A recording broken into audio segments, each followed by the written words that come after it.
اعوذ باللہ من الشیطان الرجیم، بسم اللہ الرحمن الرحیم۔ اسلامی قصے دیکھنے اور سننے والے تمام دوستوں کو میرا سلام۔ حضرت موسیٰ علیہ السلام کے واقعات زندگی میں ایک اہم واقعہ اس ملاقات کا ہے جو ان کے اور ایک صاحب باطن کے درمیان ہوئی، اور حضرت موسیٰ علیہ السلام نے ان سے علم تکوینیات کے بعض رموز و اسرار معلوم کیے۔ اس ملاقات کا ذکر تفصیل کے ساتھ سورۃ کہف میں بیان کیا گیا ہے۔ ایک حدیث پاک میں ہے کہ حضرت محمد مصطفیٰ صلی اللہ علیہ وآلہ وسلم نے فرمایا کہ ایک روز حضرت موسیٰ علیہ السلام بنی اسرائیل کو خطاب فرما رہے تھے کہ کسی شخص نے دریافت کیا، اس زمانے میں سب سے بڑا عالم کون ہے؟ تو حضرت موسیٰ نے فرمایا کہ مجھے خدا نے سب سے زیادہ علم عطا فرمایا ہے۔ اللہ تعالیٰ کو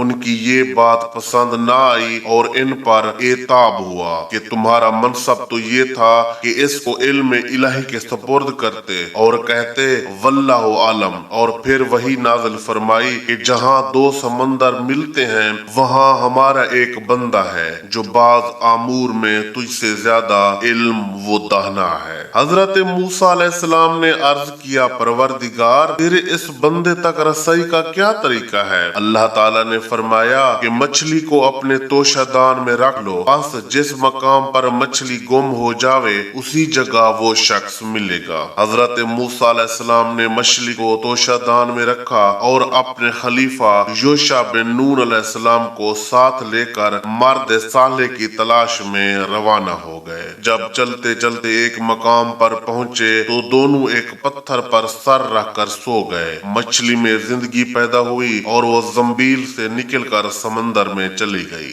مچھلی پانی کے جس حصہ پر بہتی ہوئی گئی اور جہاں تک گئی وہاں پانی برف کی طرح جم کر ایک چھوٹی سی پنگ ڈڈی کی طرح ہو گیا۔ ایسا معلوم ہوتا تھا کہ سمندر میں ایک لکیر یا خط کھینچا ہوا ہے۔ یہ واقعہ یوشع علیہ السلام نے دیکھ لیا تھا کیونکہ وہ حضرت موسیٰ علیہ السلام سے پہلے بیدار ہو گئے تھے، مگر جب موسیٰ علیہ السلام بیدار ہوئے تو ان سے ذکر کرنا بھول گئے اور پھر دونوں اپنا سفر کرنا شروع کر دیا اور اس دن اور رات میں آگے ہی بڑھتے گئے۔ جب دوسرا دن ہوا تو حضرت موسیٰ علیہ السلام نے فرمایا کہ اب تھکان زیادہ محسوس ہونے لگی، وہ مچھلی لاؤ تاکہ بھوک رفع کریں۔ نبی اکرم صلی اللہ علیہ وآلہ وسلم نے فرمایا، حضرت موسیٰ علیہ السلام کو اللہ تعالیٰ کی بتائی ہوئی منزل مقصود تک پہنچنے میں کوئی تھکان نہیں ہوئی تھی، مگر منزل سے آگے غلطی سے نکل گئے تو اب تھکان بھی محسوس ہونے لگی۔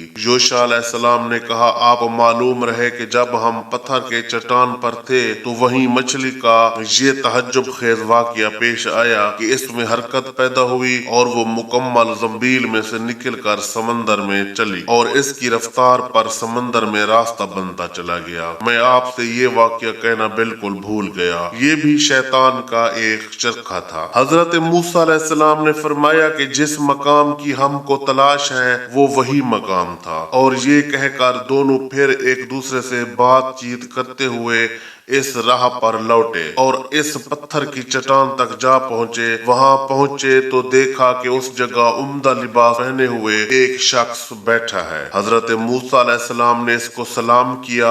اس شخص نے کہا کہ تمہاری اس سرزمین میں سلام کہاں؟ یعنی اس سرزمین میں تو مسلمان نہیں رہتے۔ یہ حضرت خضر علیہ السلام تھے۔ حضرت موسیٰ علیہ السلام نے جواب دیا کہ میرا نام موسیٰ ہے۔ خضر علیہ السلام نے کہا، موسیٰ بنی اسرائیل؟ حضرت موسیٰ علیہ السلام نے کہا، ہاں، میں تم سے وہ علم حاصل کرنے آیا ہوں جو خدا نے تم ہی کو بخشا ہے۔ خضر علیہ السلام نے کہا، تم میرے ساتھ رہ کر ان معلومات پر صبر نہ کر سکو گے۔ موسیٰ، خدا تعالیٰ نے مجھ کو تکوینی رموز و اسرار کا وہ علم عطا کیا ہے جو تم کو نہیں دیا گیا، اور اس نے تم کو تشریحی علوم کا وہ علم عطا فرمایا ہے جو مجھ کو عطا نہیں ہوا۔ حضرت موسیٰ علیہ السلام نے کہا، انشاءاللہ آپ مجھ کو صابر و ضابط پائیں گے اور میں آپ کے ارشاد کی قطعاً خلاف ورزی نہیں کروں گا۔ حضرت خضر علیہ السلام نے کہا، تو پھر شرط یہ ہے کہ جب آپ میرے ساتھ رہیں تو کسی معاملے کے متعلق بھی جس کو آپ کی نگاہیں دیکھ رہی ہوں مجھ سے کوئی سوال نہ کریں، میں خود آپ کو ان کی حقیقت بتاؤں گا۔ حضرت موسیٰ علیہ السلام نے منظور کر لیا اور دونوں ایک جانب کو روانہ ہو گئے۔ جب سمندر کے کنارے پہنچے تو سامنے سے ایک کشتی نظر آئی۔ حضرت خضر علیہ السلام نے ملہوں سے کرایہ پوچھا، وہ خضر علیہ السلام کو پہچانتے تھے، لہٰذا انہوں نے کرایہ لینے سے انکار کر دیا اور اصرار کر کے دونوں کو کشتی میں سوار کر لیا اور کشتی روانہ ہو گئی۔ ابھی چلے ہوئے زیادہ عرصہ نہیں ہوا تھا کہ حضرت خضر علیہ السلام نے کشتی کے سامنے والے حصے کا ایک تخا اکھاڑ کر کشتی میں سوراخ کر دیا۔ حضرت موسیٰ علیہ السلام سے ضبط نہ ہو سکا، خضر علیہ السلام سے کہنے لگے، کشتی والوں نے تو یہ احسان کیا کہ آپ کو اور مجھ کو مفت سوار کر لیا، اور آپ نے اس کا یہ بدلہ دیا کہ کشتی میں سوراخ کر دیا کہ سب کشتی والے کشتی سمیت ڈوب جائیں، یہ تو بہت نازیبا بات ہوئی۔ حضرت خضر علیہ السلام نے کہا، میں نے تو پہلے ہی کہا تھا کہ آپ میری باتوں پر صبر نہ کر سکیں گے، آخر وہی ہوا۔ حضرت موسیٰ علیہ السلام نے فرمایا کہ مجھے وہ بات بالکل فراموش ہو گئی، اس لیے آپ بھول چوک پر مواخذہ نہ کریں اور میرے معاملہ میں سخت گیری سے کام نہ لیں۔ نبی اکرم صلی اللہ علیہ وآلہ وسلم نے فرمایا کہ یہ پہلا سوال واقعی موسیٰ علیہ السلام کی بھول کی وجہ سے تھا۔ اسی اثنا میں ایک چڑیا کشتی کے کنارے آ کر بیٹھی اور پانی میں چونچ ڈال کر ایک قطرہ پانی پی لیا۔ حضرت خضر علیہ السلام نے کہا، بلا شبہ تشبیہ علم الہی کے مقابلے میں میرا اور تمہارا علم ایسا ہی ہے۔ حقیقت ہے کہ جیسا سمندر کے سامنے یہ قطرہ۔ کشتی کنارے لگی اور دونوں اتر کر ایک جانب روانہ ہو گئے۔ سمندر کے کنارے کنارے جا رہے تھے کہ ایک میدان میں کچھ بچے کھیل رہے تھے۔ حضرت خضر علیہ السلام آگے بڑھے اور ان میں سے ایک بچے کو قتل کر دیا۔ حضرت موسیٰ علیہ السلام کو پھر